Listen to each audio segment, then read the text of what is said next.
Assalomu alaykum hurmatli obunachilar, yaxshimisiz, charchamayapsizlarmi? Kayfiyat yo'qmi? Biz mana shu Sana opamiz hozir jigar sirrozi bilan kasallangan opamizni domiga keldik, Movrona uylariga. O'zi ichkari kirib ketib jarayonda bu yerdan kirar ekan. 11-etajda ekan. Ikkita lift qo'yilgan ekan. Narxlari bo'yicha hozir qisqacha ma'lumot qilaman. Bu tomonda ko'rishingiz mumkin. Bolalar o'yingohlari mana shu yerda joylashtirilgan. Bemalol kelib, misol uchun kimga yo'llaman deydiganlar bo'lsa, o'sha videoni tashlab qo'yingizlar. Ichkarini ham sizlarga qo'ldan kelgancha obzor qilib ko'rsatishga harakat qilaman. Mana liftlari bor bu yerda, ko'rishingiz mumkin. Onasini mazasi yo'qligi uchun bu doimni sotaman deyapti majburlikdan. Xaridor bo'lsa yoki oluvchilar bo'lsa jo'natib qo'ysangiz yaxshi bo'ladi. Liftlar ishlab turibdi, chiqib borganmiz. Ichkarini ko'rsataman sizlarga, kuzatishni davom eting. Xullas bu yerdan kirib borish, chiqqan liftdan mana liftdan chiqdik. Men sizlarga to'liq ko'rsatib boraman.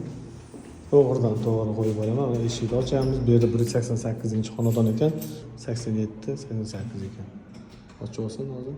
Xullas xonadonga kirib borish jarayoni shulardan iborat. Ichkarida gilamlar to'shalgan, hech kim yashamagan.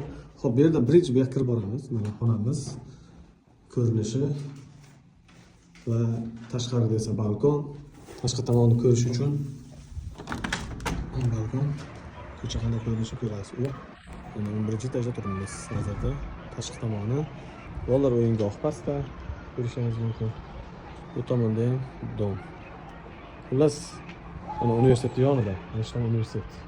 Ichkarini ko'rib chiqamiz. Va bu yerdan chiqqandan keyin hop, bu yerdan bu xonadan chiqib va bu xonaga o'tamiz. Yana shu ko'rganingizdek xona. Nechi bu, Behruz? 60 kvadrat ekan. Bu yerdan chiqamiz yana bitta xona. Bu yerda esa oshxonamiz joylashgan. Ko'rishingiz mumkin. Mana gazlar hammasi kelgan. Ko'rishingiz mumkin. Bu yerda esa tashqi tomonda esa sanuzilimiz. Bu yerda esa sanuzil. Ko'rishingiz mumkin. Hojatxona hammasi bor ichkarida. Shu bilan joylarigacha bor. Eng qiziq joyga keldik. Uyimizni tannarxi 450 million, narxi 250 million deyilyapti. 250 million berasiz, 5 yil davomida pul to'langan. Oyiga 1 million 900 mingdan keyin chiqar ekan. Hozirda 250 million narxlayapti. Sanoq opamiz majburlikdan bu xonadonni sotaman deyapti. Bu yerda bog'cha, universitet, maktab hammasi yaqin joyda joylashgan. Xonadonimizda gaz, svit bor, muammo yo'q. Bemalol kelib yashashga tayyor bo'lgan xonadon. Mana shu videoni yaqinlarga ulashib qo'yingizlar. Narxlarni aytdim, kvadrat 54 kvadrat dedim.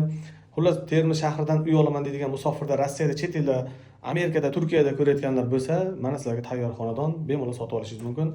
Hozir yana aytib o'taman, Sanoq opamiz bu uyni majburlikdan sotyapti. Videoni uy olaman degan tanishlarga jo'natib qo'ying. Kuzatishda davom eting. Sizlar uchun yangilik qilib boraveramiz.